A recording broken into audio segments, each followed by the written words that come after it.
Hello, Pine Bush families. I'm Amy Brockner, the Assistant Superintendent for Instruction, and I'm here to read to you today The Borrowed Hanukkah Latkes by Linda Glasser, and it's illustrated by Nancy Coate. In the front of this book, you start out with a recipe for potato latkes that Rachel and her mama are going to make. Rachel hopped on one foot, then the other. It was the last night of Hanukkah, and all the relatives were coming. Papa got out extra plates. Mama flipped the latkes left and right. Here, she gave Rachel a latke. Tell me if it's any good. Rachel took a bite. Mama's potato latkes weren't just good. They were taking a little trip straight to heaven. The phone rang. Mama wiped her hands on her apron. Hello, Miriam. Oh, your Aunt Tilly? Sure, she can come. And her 7 grandchildren? Well, of course. I'll have plenty of latkes. Don't worry. Mama got off the phone and shook her head. 8 more people. Rachel bounced in the chair. That makes 17, including us. Mama held her head.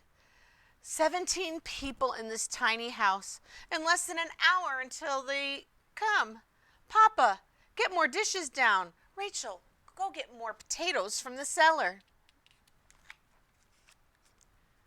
Rachel raced downstairs, grabbed the potato sack, and raced back up.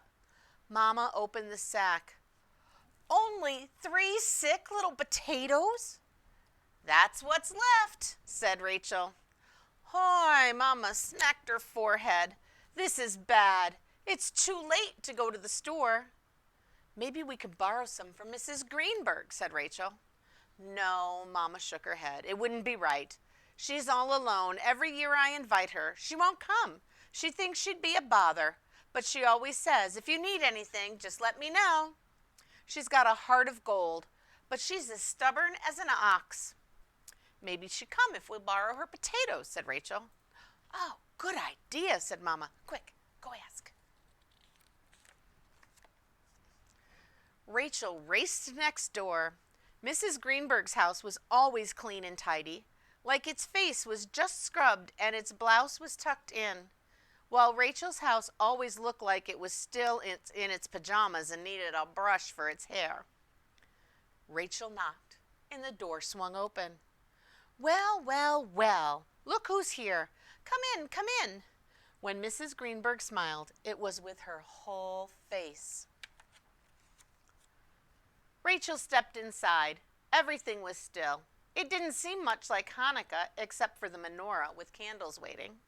Sit down. I don't charge extra, said Mrs. Greenberg. Rachel shook her head. I can't stay. Mama's making latkes. Can we borrow some potatoes? Borrow, said Mrs. Greenberg with a frown.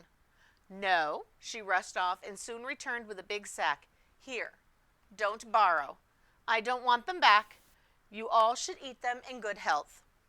Thank you, said Rachel. And now, please, come. We want you with us. Wonder if she's going to go. Let's see. Mrs. Greenberg was silent. So silent, you could hear the walls listening. You could hear the rug holding its breath. Rachel, dear, she finally said, your mama has enough tumult without me. All those latkes, all that work. I know how it is. Years ago, every Hanukkah my house was filled with people too. But those days are long gone. She smoothed down her apron. Now you go home, and happy Hanukkah. I think this is a picture of Mrs. Greenberg with her memory of what Hanukkah used to be like in the past for her. Rachel dragged her feet home. She set the sack on the counter. Wonderful, said Mama. No, not so wonderful, said Rachel. Mrs. Greenberg won't come. Didn't I tell you, said Mama. She has a heart of gold, but she's as stubborn as an ox. Now quick, get the rest of the eggs for the latkes. Rachel looked in the refrigerator. There aren't any left.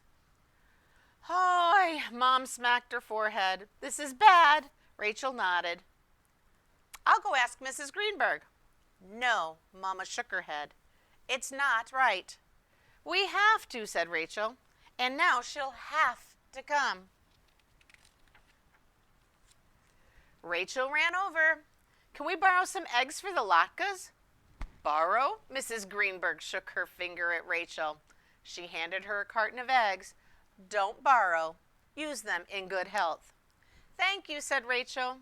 "And now please come for Hanukkah." "Thanks anyway," said Mrs. Greenberg. "But honestly, I'm more comfortable right here in my own house."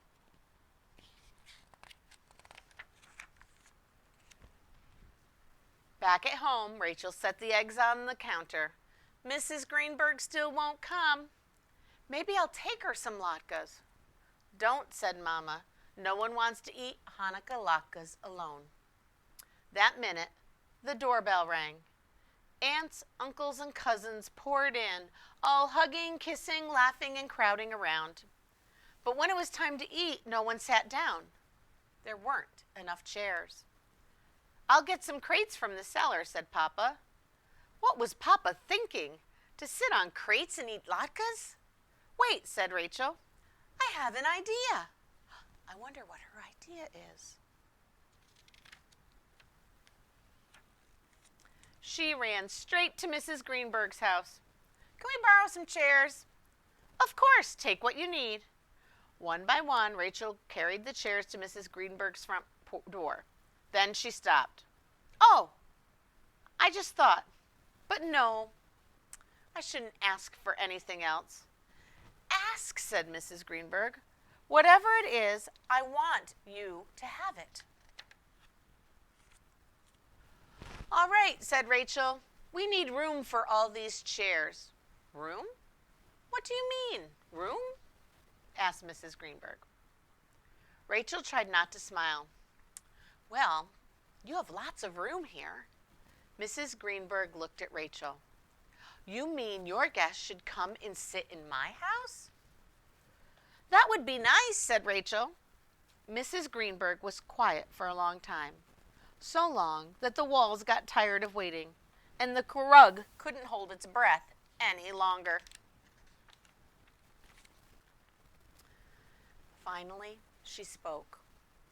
"Rachel, my dear, someday when you're an old lady like me, I hope you have a little girl living right next door who's as smart and as sweet as you. I'd love to have some company for Hanukkah." Rachel threw her arms around her. Mrs. Greenberg hugged her back. "Rachel, you have a heart of gold. But did anyone ever tell you you're as stubborn as an ox?" "No," said Rachel, "but thank you, and the same to you." "Me?" Mrs. Greenberg laughed. "You're worse than me, Rachel. I didn't think it was possible." So everyone trooped over with their plates full of latkes. Rachel marched over with 2 plates.